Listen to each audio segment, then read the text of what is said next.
Hello students, जैसा कि आप सभी को पता है कि हम रिडम्पशन ऑफ डिवेंचर में क्या टॉपिक कर रहे थे, सोर्स ऑफ द फाइनेंस की पैसे का अरेंजमेंट कहाँ से करें कि ताकि हम डिवेंचर को क्या कर सकें, रिडीम कर सकें, उनका पैसा क्या कर सके, वापस कर सके। तो मैंने आपके साथ डिस्कस किए थे कि हमारे पास 3 मेथड है, out of capital, out of profit और हम नए शेयर इशू करके पैसे का अरेंजमेंट कर सकते हैं। तो उसमें हम एक टॉपिक क्या कर रहे थे, आउट ऑफ प्रॉफिट। उसी को डिटेल में मैं इस वीडियो में आपके साथ डिस्कस करूंगी कि कंपनी क्या करती है, अपने प्रॉफिट एंड लॉस अकाउंट में से पैसे निकाल के रख लेती है। ठीक है।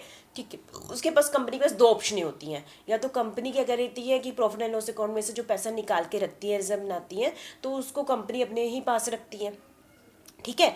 दूसरा क्या होता है, कंपनी उस पैसे को बाहर इन्वेस्टमेंट कर देती है।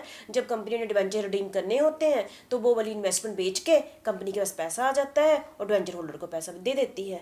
तो पर इस वीडियो में ये वाला टॉपिक मैं आपके साथ नेक्स्ट वीडियो में डिस्कस करूंगी कि जब कंपनी अपने पैसे को प्रॉफिट एंड लॉस अकाउंट में हर साल निकालती रहती है और बाहर इन्वेस्टमेंट कर देती है, जब डिवेंचर को रिडीम करना है तब वो बेचकर पैसे डिवेंचर होल्डर का पैसा क्या कर देती है, वापस कर देती है। इस वीडियो में मैं आपके साथ डिस्कस करूंगी कि जब company profit and loss account से पैसे का अरेंजमेंट करती रहती है, पर ये पैसा कंपनी क्या करती है, अपने पास ही रखती है, बाहर इन्वेस्टमेंट नहीं करती है।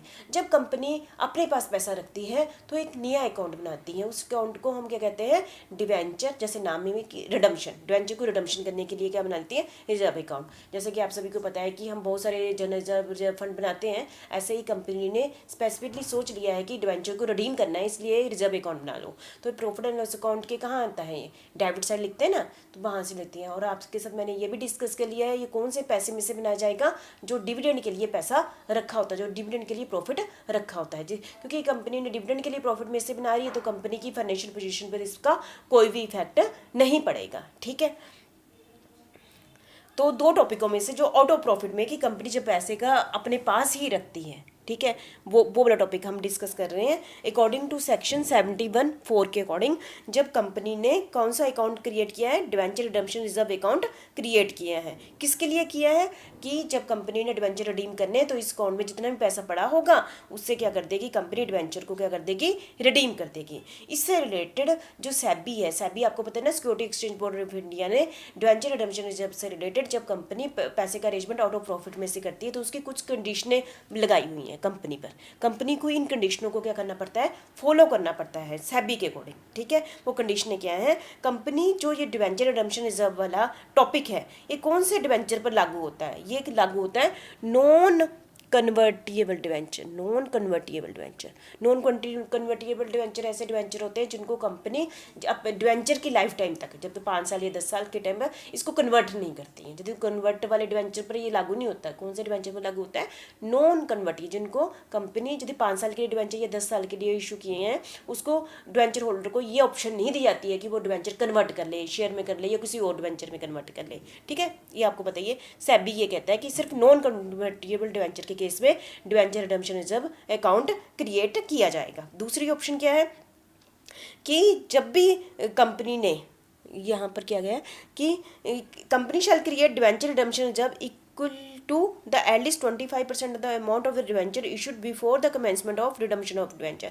कंपनी ने जब भी डिवेंचर होल्डर का पैसा वापस करने का सिस्टम स्टार्ट करना है, डिवेंचर होल्डर का पैसा वापस करना है ना, वो कमेंसमेंट से पहले तो डिवेंचर रिडम्पशन रिजर्व अकाउंट में मिनिमम कितना पैसा पड़ा होना चाहिए, सेबी के अकॉर्डिंग वैसे तो 100% भी हो सकता है, सेबी के अकॉर्डिंग कितना होना चाहिए, मिनिमम 25% अमाउंट डिवेंचर होल्डर को जितना पैसा देना है ना, उतना 25% डिवेंचर रिडम्पशन रिजर्व अकाउंट में पड़ा होना चाहिए। किससे पहले, जब उसने रिडम्पशन करने का प्रोसेस स्टार्ट करना है। ठीक है। तो ये समझ गए यहाँ पर। दूसरा है debenture redemption reserve create only from the profit only, जैसे प्रॉफिट एंड लॉस अकाउंट से ही बनेगा, ऐसा नहीं है कहीं और से बना लो। ठीक है। तो इसकी एंट्री आपको प्रॉफिट एंड लॉस अकाउंट में ही मिलेगी। तो कंपनी के क्या बोला, at least 25% of the value of the outstanding debenture that are to be redeemed. मतलब कि कितना अकाउंट में पैसा पड़ा होना चाहिए डिवेंचर रिडम्पशन रिजर्व में, 25%। 25% किसका, जो डिवेंचर अकाउंट में जितने पैसे हमने रिडीम करने हैं। ठीक है। और debenture are redeemed in part, यदि डिवेंचर किस में करते हैं, debenture are redeemed in parts में नहीं करते हम डिवेंचर, जैसे 1 लाख कर दिए, दूसरे साल भी 1 लाख कर दिए, तीसरे का।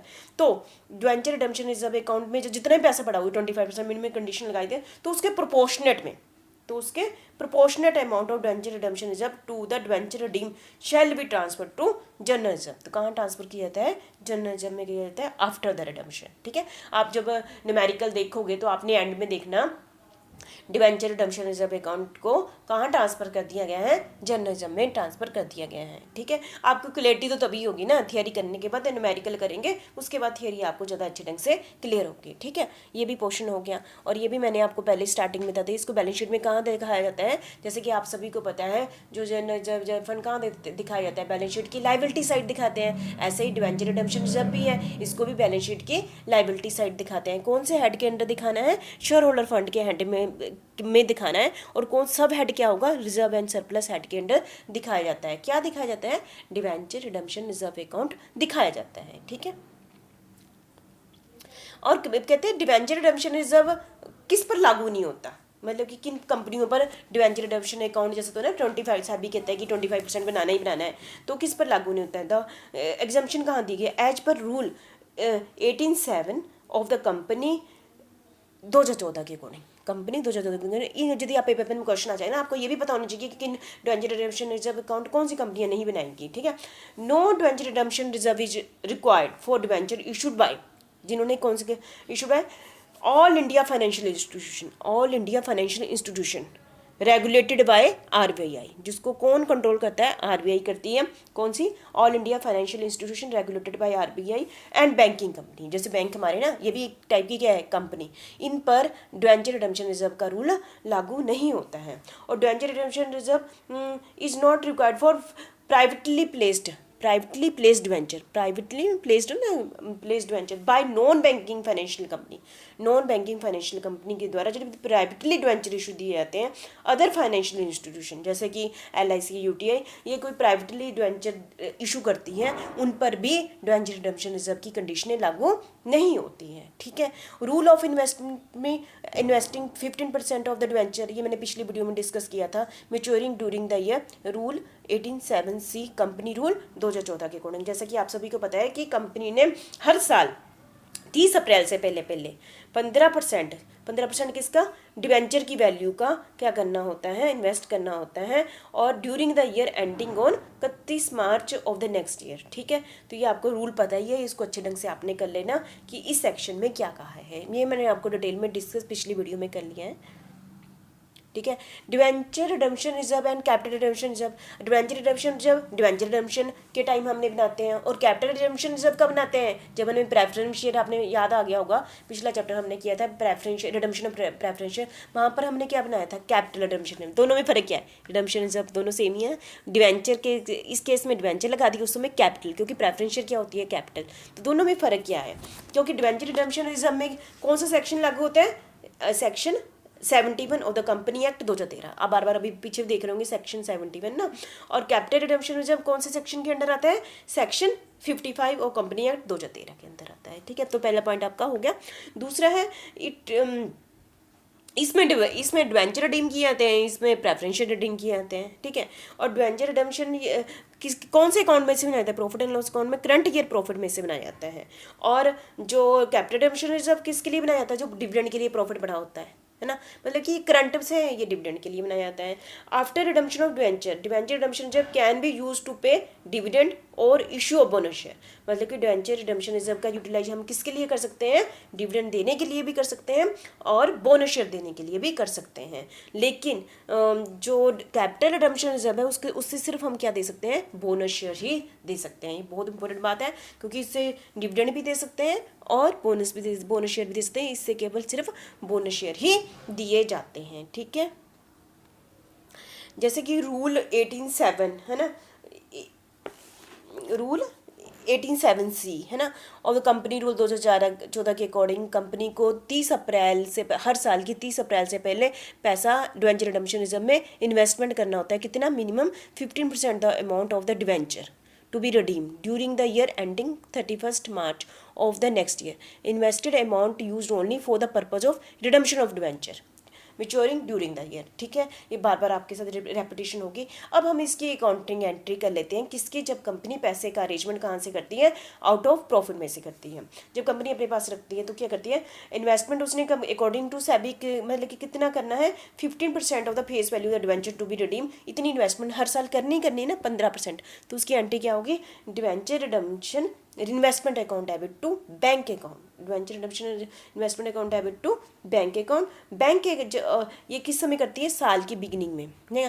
और ये दूसरी एंट्री करती है at the time of redemption investment, जब हम अपनी इन्वेस्टमेंट को कैश करवा लेते हैं तब क्या करते हैं, bank account debit to debenture redemption investment account. ठीक है, ये मतलब जब दिए इन्वेस्टमेंट किया और जब हमने इन्वेस्टमेंट बेच के पैसा वापस हमारे पास आ गया, और इसके यदि कंपनी को प्रॉफिट हो जाता है इन्वेस्टमेंट से तो कहाँ ट्रांसफर कर देती हैं, surplus in profit and loss account debit to debenture redemption reserve account में पैसे ट्रांसफर कर देती है यदि इस इन्वेस्टमेंट से पैसा प्रॉफिट होता है। ठीक है, नेक्स्ट है हमारा बाकी रिडम्पशन की एंट्री है। ये मेन तो यही थी प्रॉफिट के ना, ये आपको पता है ये redemption debenture account debit to debenture holder account, debenture holder account debit to bank account. जब डिवेंचर रिडीम हो जाते हैं, मैंने थियरी में आपको बताया जब डिवेंचर रिडीम हो जाते हैं तब डिवेंचर रिडम्पशन रिजर्व अकाउंट का जो पैसा होता है कहाँ ट्रांसफर कर देते हैं, जनरल रिजर्व अकाउंट में ट्रांसफर कर देते हैं। ये मैंने आपको स्टार्टिंग में ही बताया था। ठीक है,